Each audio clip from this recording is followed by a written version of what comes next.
नमस्कार, मी अपूर्वा. तुम्हा सगळ्यांचं मध्ये स्वागत आहे.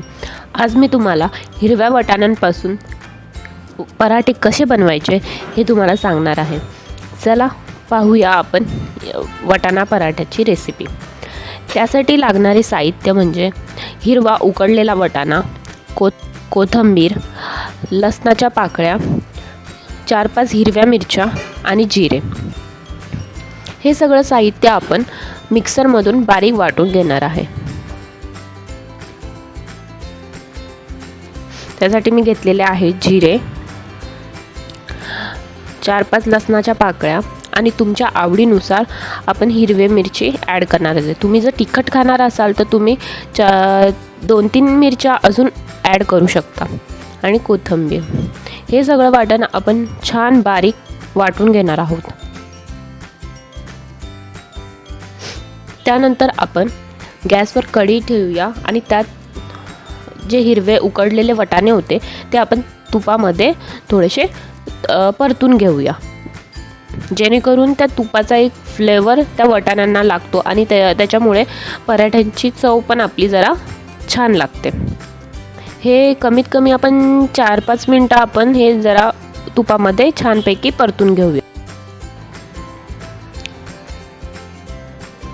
हे परतून झाल्यानंतर आपण जे वाटाणे आहे ते थोडेसे थंड व्हायला ठेवूया, कारण हे पण आपल्याला वाटून घ्यायचे आहेत.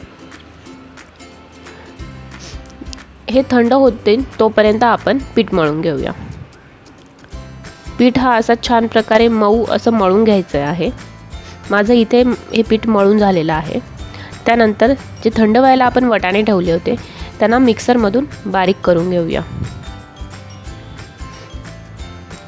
त्यानंतर कढईमध्ये आपण 3-4 चमचे तेल टाकूया. त्याच्यामध्ये आपल्याला जिरे मोहरीची फोडणी द्यायची आहे, जेणेकरून जी वाटाण्यांची एक भाजी बनेल त्याला एक असं छानसा टेस्ट येईल. जे आपले वाटलेले आपण हिरव्या मिरची, लसूण, कोथिंबीरचं वाटण होतं ते त्याच्यात टाकूया. ते थोडंसं परतून घेऊया, जेणेकरून मिरचीचा तिखटपणा कमी होईल.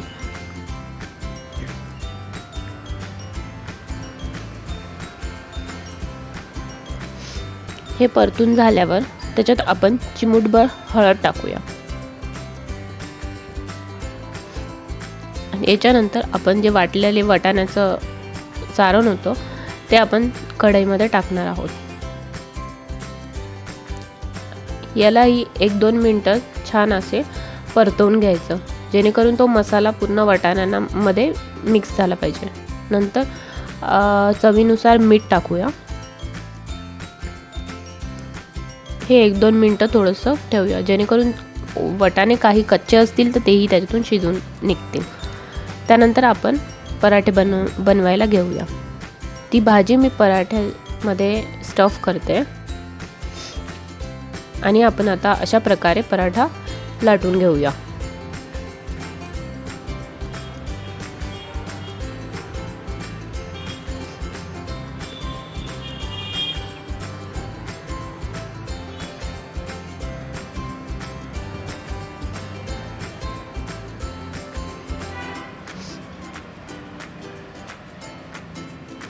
पराठा जास्त पातळी नाही करायचा, चपात्यांसारखा मीडियम ठेवायचा.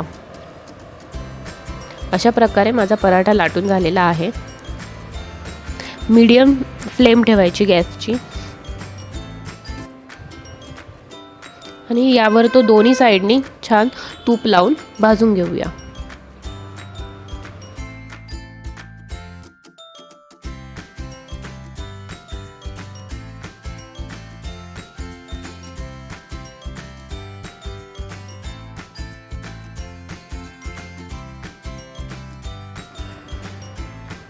तूप हे सगळीकडून, ज्याला तूप जास्त आवडत असेल त्यांनी अजूनही तूप टाकलं त्याच्यावर तरी चालेल.